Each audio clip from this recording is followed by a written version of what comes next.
these defense tech hackathons that we're running as part of the European Defense Tech Hub to really work on novel solutions to counter enemy drones, to make things more safe. And it's among the first times in history that, again, people can do defense innovation just coming to a hackathon and working over a weekend, versus you couldn't possibly develop the Patriot system or a tank over a weekend, but you can certainly work on a drone or counter-drone system.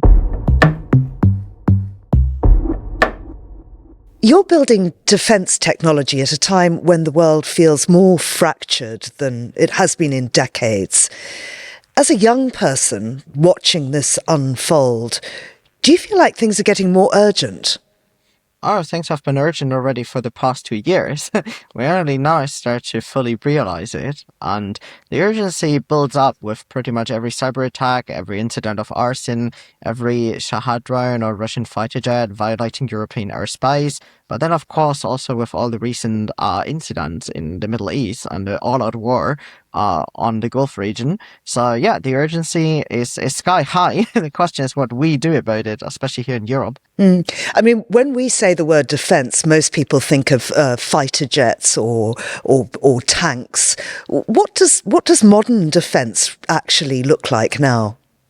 Well, modern defense, also in the sense of total defense, it's much more comprehensive. It's not just bombs and shells and rockets and fighter jets, but it's on the one hand also kamikaze drones, all different kinds of drones, flying drones, ground drones, naval drones, but then also it's the entire support infrastructure. So all of the radar, all of the sensing, all of the communications infrastructure that you need to actually identify targets, field effectors, and basically do defense. And then also, more holistically speaking, it is also about supply chain resilience. It's about societal resilience. It's about combating mis and disinformation.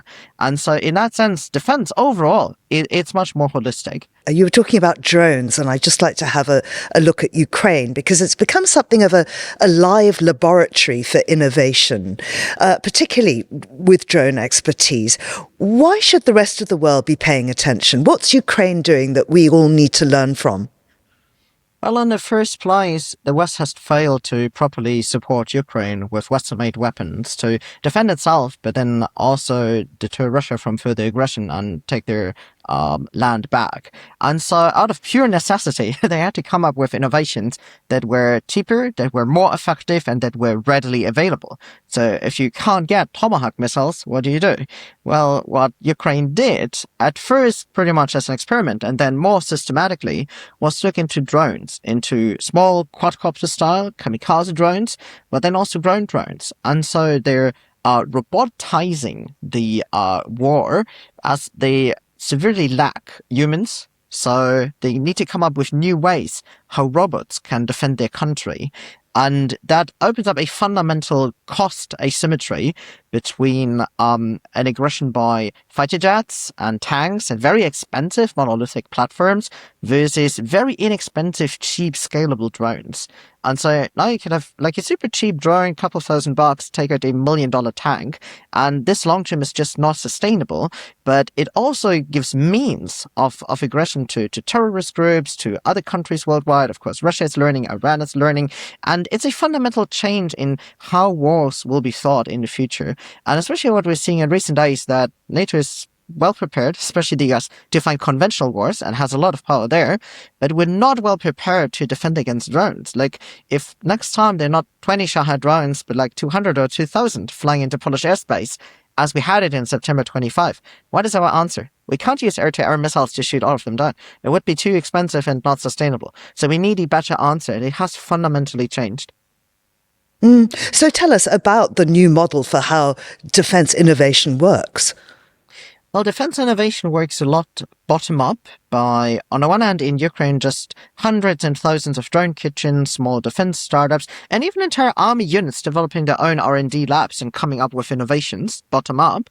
But then also it is guided by government initiatives, such as the Brave One Marketplace or the E-Point system, where if you're effective at deploying defense tech in combat and you score kills, then you get rewarded by E-Points, and so you got more means to basically purchase more defense tech. And so it's a feedback cycle that rewards the most effective solutions versus it really, deters anyone who's not building something effective or overpriced. And so that is the innovation loop we're seeing out of Ukraine, versus that has not been realized and adapted in Europe or the West in general. And so defense innovation, of course, in the West is also happening by research institutes and by the army innovation labs, like the defense innovation units and others. But in the end, it is still at peacetime pace. And we need to realize that we can't sit in our armchair and do defense innovation as an academic undertaking, and take like 3 to 5 to 10 years. But this is actually a necessity, and we need to have answers like now, like yesterday. And where are these answers? And the best way to actually go about it at the moment is really to learn from Ukraine and to work with Ukraine to make Europe overall a stronger and safer place. You're making it, when you talk about beans, you make it sound like a video game. And it also seems that because these things are remote operated, that the disconnect between the person that's doing the killing and the means of killing, it's a disassociation. It makes it easier somehow. I mean, it certainly is the case that there are gamers, there are people who have been, playing drone games or flying drones as a hobby, that they have been getting into this, and that it's very similar. And there's this disconnect you're describing. That is correct. But at the same time, imagine you're in Ukraine, you're under attack. This is like your only way of defending yourself if you don't get proper means to defend yourself. And then also, sitting somewhere to press a button and to fire a Tomahawk missile, there's also a huge disconnect between you pressing the button and eventually the missile hitting some target. So that, is just one thing. But then, we need to look at the reality that we have on the ground. And the reality is just that they're invaders and they're killing us. I mean, they're killing us as Europeans. They're killing Ukraine at the moment. But if they could, they would absolutely invade other countries and kill people there too. And that's just a reality that we're being confronted with, whether we like it or not, and that we need to respond to. And within these considerations, are somewhat secondary compared to we want to survive. We don't want to get killed ourselves. And we want to maintain our values, our democracy, our human rights, and our way of living. And that's why we need to be strong and able to defend ourselves. So, I mean, we're now seeing Ukraine's drone doctrine ripple outward, most notably, obviously, in the current conflict in the Middle East. Is necessity still the most powerful driver of invention? I mean, yeah, you could regard it as Darwinism and survival of the fittest, because if you're not surviving and if you're not adapting, quite literally, you're getting killed. And, all the ones who still believed in tanks and, frontal assaults, they were killed already. And so who survived were those who looked into drones and drone innovation. And that is, quite frankly, what is holding up Russian troops at the moment, alongside electronic warfare and jamming and landmines and disturbing their communications, as just Starlink wasn't disabled for them, and a whole bunch of other things. But really, when you look at what systems are produced and used at the battlefield, there was an amazing report by Wolba, the Ukrainian intelligence company. It is drones. Drones are just 10x more important than everything else that comes second. And that is because it's such a fundamental shift. It's like going from, knights in medieval times to having gunpowder and having guns and actually fighting with guns. And so it doesn't matter if you have a nice sword or, armor. If the peasant has a gun, they will shoot the knight dead. And that fundamental shift has happened. And so now the enemy has drones, but you can also have drones. And it's a new way that both sides are fighting. And does that shift change who gets to participate? And does it open the door to a new generation of builders, perhaps the gamers we were talking about? Absolutely. And it's something that, on the one hand, we're being part of, and we're, involving people to these Defense Tech hackathons that we're running as part of the European Defense Tech Hub to really work on novel solutions to counter enemy drones, to make things more safe. And it's among the first times in history that, again, people can do defense innovation just coming to a hackathon and working over a weekend, versus you couldn't possibly develop the Patriot system or a tank over a weekend, but you can certainly work on a drone or counter-drone system. Well, then, on the other hand, as we've seen from Operation Spiderweb, I mean, so many more terrorists can now use potentially drones to also attack civilian infrastructure. And while Spiderweb has been tremendously successful for Ukraine, it has also shown the entire world how vulnerable critical infrastructure, airports, trains, energy stations really are. And everyone needs to think on how to protect those. Just tell me a little bit more about your hackathons. We're running defense tech hackathons in a similar spirit. People have been for years and decades running software hackathons, where you bring people together for one weekend, typically anywhere from a couple dozen to 100 or 200 people, and they form teams to develop actual prototypes. And we've seen teams develop 4-winged interceptor drones to take out other drones. We've people seen test their ground-penetrating radar to detect dummy landmines. And we've people seen optimize algorithms to optimize the flight path of reconnaissance drones. And so it's both hardware and software projects. And while for traditional hackathons, people would be building chat apps or dating apps, defense hackathons, as the name says, they're about defense. They're about national security and national security topics, such as defending against drones or landmines or jamming due to electronic warfare. And it is getting people to work on the most urgent, most important problems of our times, and getting more talent into the ecosystem. We just ran the very first European Defense Tech Hackathon in June 2024, me and my co-founder Jonathan, because we thought it would be fun. We had seen such hackathons in the US and the UK, and quite frankly, we thought it would be cool. And yes, it was super cool, but then also it was useful, as we saw out of 34 projects involving 150 people overall as hackers and mentors, we saw that 10 projects actually kept going post-hackathon. And people were calling me, Benjamin, how can I connect with investors? Benjamin, do you know some companies who are also working on air defense? And we realized, oh, we're onto something. Like, this is not just for fun. This actually gets hundreds and thousands of people into defense as we're running more and more of these hackathons. So we started out with 3 in 24, and we just ran 20 hackathons last year. And we just ran 8 hackathons this year, and we're on track to possibly 4x or 5x that number. So running that as an event series pretty much everywhere across Europe, from the UK, France, Germany, Poland, all the way to Ukraine. Like, yes, we've been to Lviv and to Kiev. We are getting really hundreds and thousands of people eventually into defense to build novel startups and solutions. And I think that has exactly to be our answer. Like, we don't have Patriot systems. We don't have nukes. We don't have a lot of large monolithic systems, and nor should we waste any time to develop those.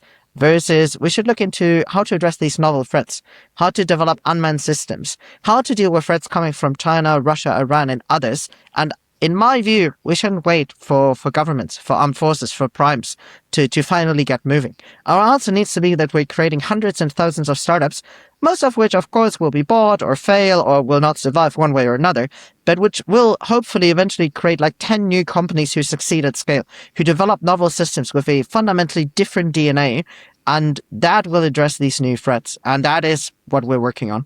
You've said that Europe's biggest defence gap isn't technology, it's actually mindset. I wonder what you mean by that, and how the Ukrainian experience throws that into sharp relief. There are many bottlenecks in Europe when it comes to defense, and mindset is certainly one of the first and foremost ones, because we used to live in this illusion that history has ended, there are no more wars anymore. Yeah, nations are fighting and negotiating here and there, but overall we have international organizations with human rights, we're not moving borders by force anymore. And with the full-scale invasion of Ukraine at the latest, but then also due to the ongoing war since 2014, this illusion has been shattered. This is no more. Just doesn't exist anymore.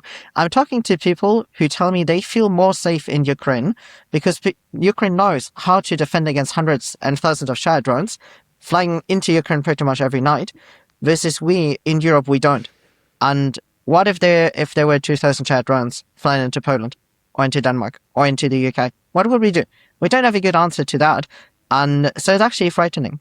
And also in terms of mindset, there are a lot of people who thought defense, oh, it's something dirty like porn or drugs or something that you don't want to be associated with, something that people have been very reluctant to work on or to fund, both on an individual level, what people want to do in their life, what they want to work on. And, don't get me wrong, I've been there. Like, I'm part of that generation in Germany that didn't have to do military service. And I quite frankly thought it's a waste of time. History has ended. After my high school degree, I just studied physics. I'm a fundamental researcher. I did my PhD in theoretical physics. I had no interest in defense, nor did I think it would be very important. And that has fundamentally changed, and also in the mindset of people has to change to recognize that we are under attack, that this is quite frankly important, and whether we want it or not, we need to be able to defend ourselves. Otherwise, people will come and wage war as they please.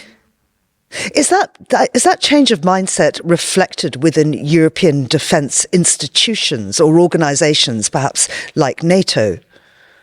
It is happening. I mean, on a NATO level, they're very aware, especially as the US is very closely working with Ukraine.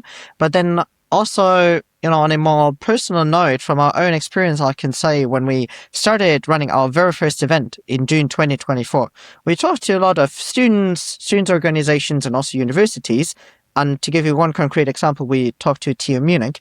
And they were like, yeah, we love what you're doing, but we can't really support this officially, and it's tricky and this and that. And there's something called civil clausel in Germany where most universities can't support defense and defense research. And so everything was kind of tricky.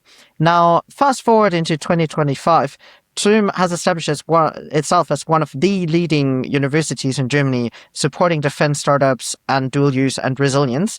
And they've hosted 3 of our hackathons, literally in Munich.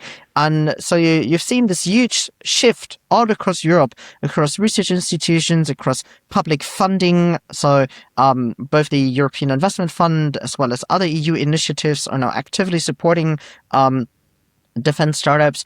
And we're seeing also more companies looking into this. We've talked to a lot of large, also automotive companies, who are still a bit cautious in the sense that, yeah, we have these consumer brands and, we can't really do officially defense, but we're of course looking at defense. It's very interesting what you're doing.